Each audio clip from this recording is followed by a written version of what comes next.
It is a time of famine, a time of hungering want that threatens to eat you from the inside out, leaving you good only to wait for the coming of death. And death the endless always comes. It is before dawn, dark and silent. The corpses of the starved have been laid out on the cobblestones overnight, waiting for the carts to bear them away. The dead are wide-eyed, unhearing, uncaring, unafraid. They remind me of my sister, Azelma.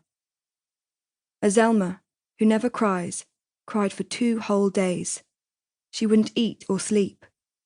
I tried everything, even saying that father was coming with 2 bottles of whiskey in his belly and rage in his eyes. But she didn't move, unhearing, uncaring, unafraid.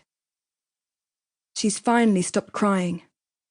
For the last few hours, she's been lying on her bed, staring into the distance. She won't answer me, won't even look at me. I think I prefer the crying. Azelma used to wake me with a murmur of, "Viens, ma petite chaton," and I'd lean into her warmth while she brushed my hair and helped me draw on my clothes. Now I slip from the bed without her and change in the cold, putting on a dress that's getting too short, giving my hair a few tugs with a hairbrush and teasing it into a lopsided braid. I splash my face with icy water poured from a heavy porcelain jug and sneak a look back at her. She's on her side, eyes open but seeing nothing. The inn is quiet at this hour. I hesitate a moment longer, but she doesn't move. So I go downstairs and grab a pail, take a faded scarf from a peg by the door. The scarf is Azelma's and is too big for me, but the well is many streets away from the inn and the walk will be cold. I hate making the trip alone, in the darkness, but I must. Outside, the freezing air burns my throat. I hasten to the well, trying not to look at the bodies I pass on the street. At the well, I lower the pail and heave it back, full, my numb fingers straining with the weight of it. The road back is treacherous, and with every cautious step my breath rises in clouds. With every breath I think of my sister, and the fear eats at my insides. When I reach the inn, my shaking arms are relieved to put the bucket down. I pour some of the water into a pan and set it to boil, then look around. The floor needs mopping, even though that never keeps out the smell of spilled wine, and in the dim light, the main hall is a disarray of plates, empty tankards and jugs, all need scrubbing. I have dried hundreds of plates while Azelma flicks soapy bubbles at me. I duck and complain. She wrinkles her nose and tells me, "Kittens hate water." I sigh and decide to start on the floor.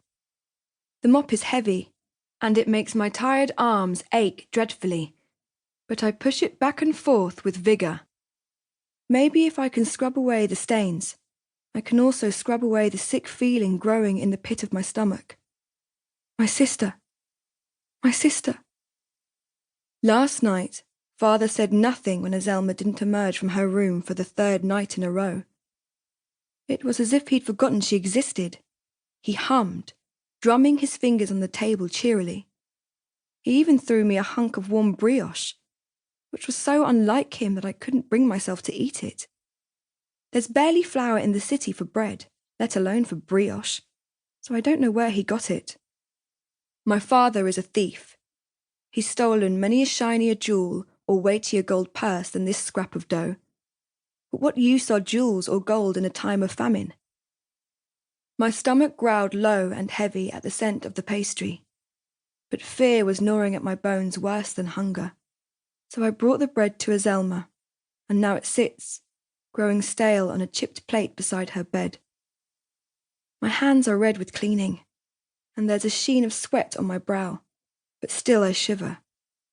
If Azelma doesn't eat, she'll soon be lying with the corpses outside in the cold, waiting for the carter to pick her up. But she's not feverish. I checked. There's something else wrong with her, something dreadful. What's worse, I can't do anything to heal it. I feel like the kitten Azelma likens me to, tiny, fragile, batting my paws against the wind. There's a sound at the top of the stair, And when I turn, Azelma is there, clothed, hair plaited, looking straight at me. I should be relieved, but her expression is unnerving. "I'll finish up here," she says in a flat voice. "You need to find Femi.